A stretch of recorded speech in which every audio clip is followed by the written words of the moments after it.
Bonjour, Philippe Gilardot, j'exploite le domaine des coqueries depuis 1996 à Thouarcé. Le domaine est situé entre Bonnezeau et Chavagne et nous produisons pour la plupart des liquoreux dont le fameux Bonnezeau, également quelques vins rouges en Anjou et du crément de Loire.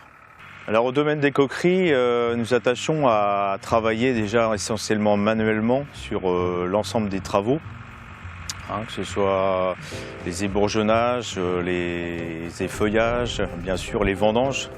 Les vendanges sont essentiellement manuelles avec un ramassage en cagette pour un maximum de qualité.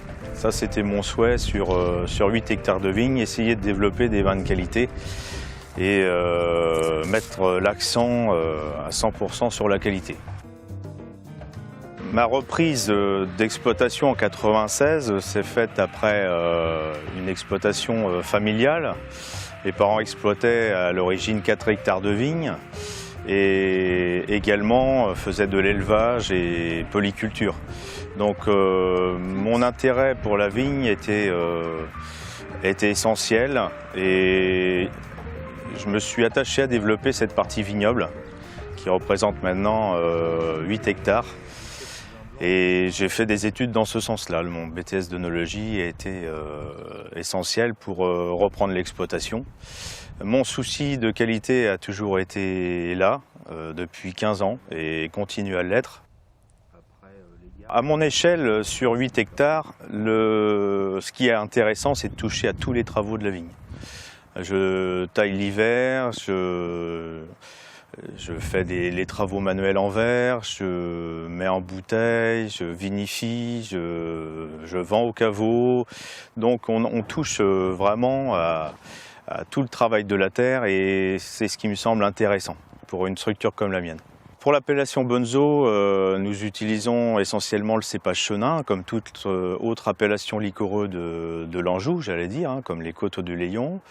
Les terroirs sont essentiels. Là, ici, nous sommes sur des schistes gris, avec, vous voyez, une pente qui est quand même très accentuée. Pourquoi ? Justement, pour concentrer au maximum la vendange. Nous avons un coteau qui est quand même exposé au soleil et au vent dominant. Donc ça c'est très important pour le développement notamment de la pourriture noble et pour la concentration sur souche.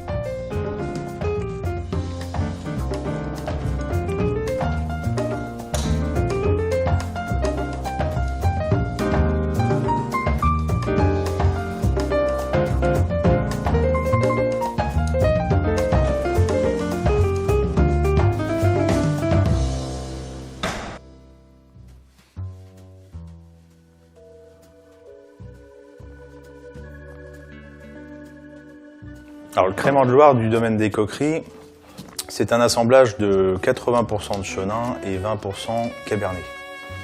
Un assemblage assez original on va dire, puisque dans la plupart des créments, on trouve beaucoup de chardonnay et du chenin et très peu de cabernet. Alors pourquoi cet assemblage ? Le chenin, donc c'est une bonne base à 80%. Et souvent récolté à 12 degrés, on a une partie acide qui n'est pas toujours intéressante. Donc le cabernet permet de ramener du fruit sur le chenin et donner un assemblage plutôt fruité et élégant. Ici c'est un millésime 2009, donc qui est bon à boire. La particularité de ce 2009, c'est qu'on est sur des arômes plutôt agrumes, pamplemousse, rose très prononcés. Et ce sont des arômes qu'on n'a pas l'habitude d'avoir sur des créments. Notamment avec une base de chenin, on a souvent des arômes plus neutres. C'est un Bonnezeau 2010, donc très récent, mais qui est surprenant par sa concentration.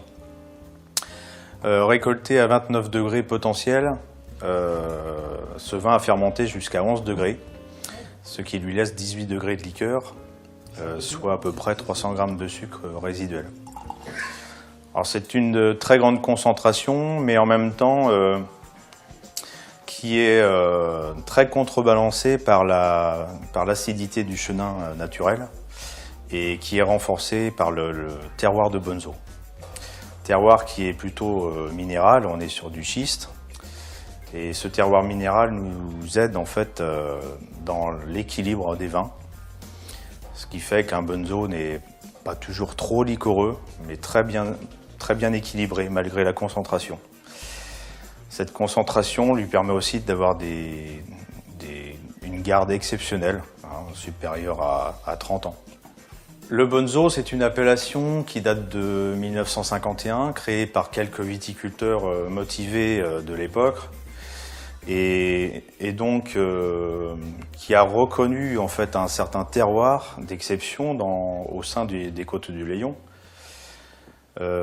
Donc après, je dirais, c'est le travail du vigneron, la motivation du vigneron et la passion du vigneron qui font qu'on fait d'un chenin un vin exceptionnel.